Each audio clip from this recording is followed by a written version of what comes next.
Welcome back to Sports Talk ATL. I am Chase Earl, joined by Alex Lord, the Cardinals president of baseball operations. Yesterday announced that the team would be selling, which should come as no surprise. They are just a dumpster fire. I mean, I picked them to run away with the NL Central. I thought the Brewers could be in the mix, but the Cardinals have been terrible. They've been one of the worst teams, not just in the National League, in baseball. I mean, they are in the worst division. So think they are playing 15 games against some of the worst teams in baseball, the Pirates, the Cubs. I know the Reds have gotten hot, but they haven't been great all season.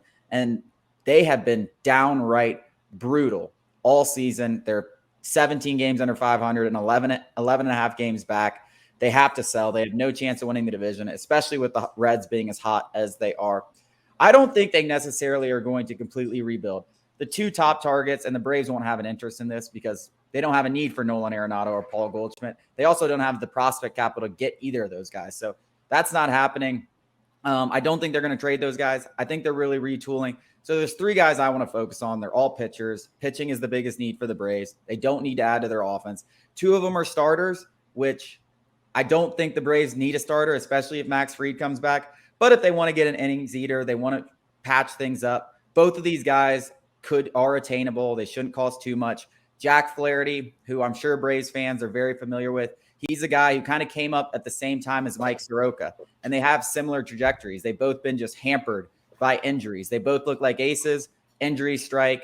Now Flaherty's out there. He's got like a 4 ERA. He's finally healthy at least, but he's not quite the pitcher that he once was. Shouldn't cost a ton. He's on the last year of his deal. You know, if they wanted to do that, maybe the Braves think they can tap into his repertoire and help him out. They've had great success doing that.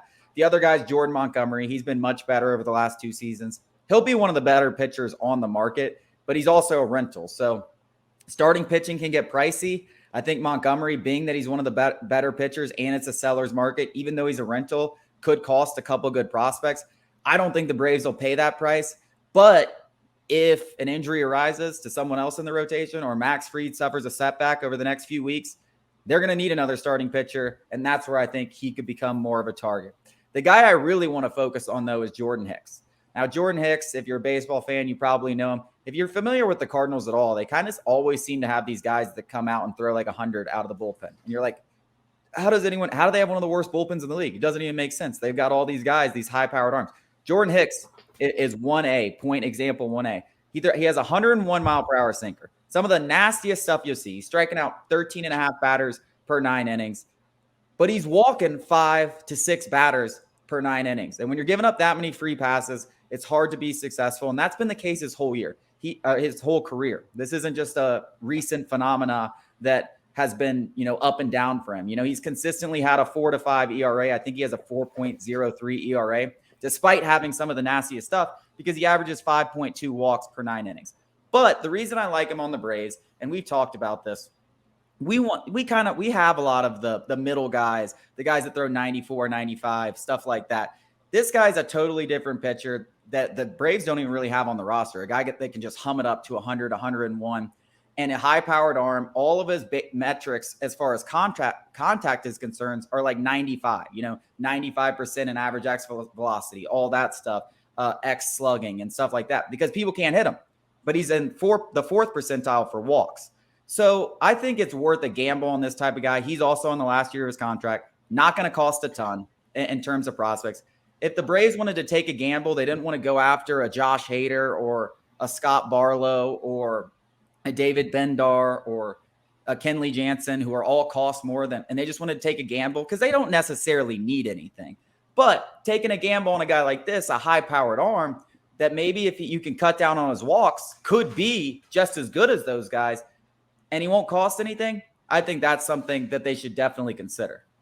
Yeah, I want to address something as the trade deadline as a whole, not just the Cardinals, and Alex Anthopoulos. Think back to the Sean Murphy trade. Prior to that, the Braves had two of the best, probably the best backstop duo, arguably the best backstop duo, were Travis d'Arnaud and William Contreras. Nobody thought it was a need. Nobody even considered it a need. Everybody was like, we need a shortstop, left field. And then he went out and got that catcher. I think everybody should, think of a scenario where Alex Anthopoulos doesn't go and get a reliever, a high-powered arm like we all think the team needs. And he goes and gets whatever presents him the best value. That's what he does. Obviously the 2021 trade deadline was an aberration. Don't expect anything like that ever again, purely because the team's just too good, doesn't really need it. But that was an aberration.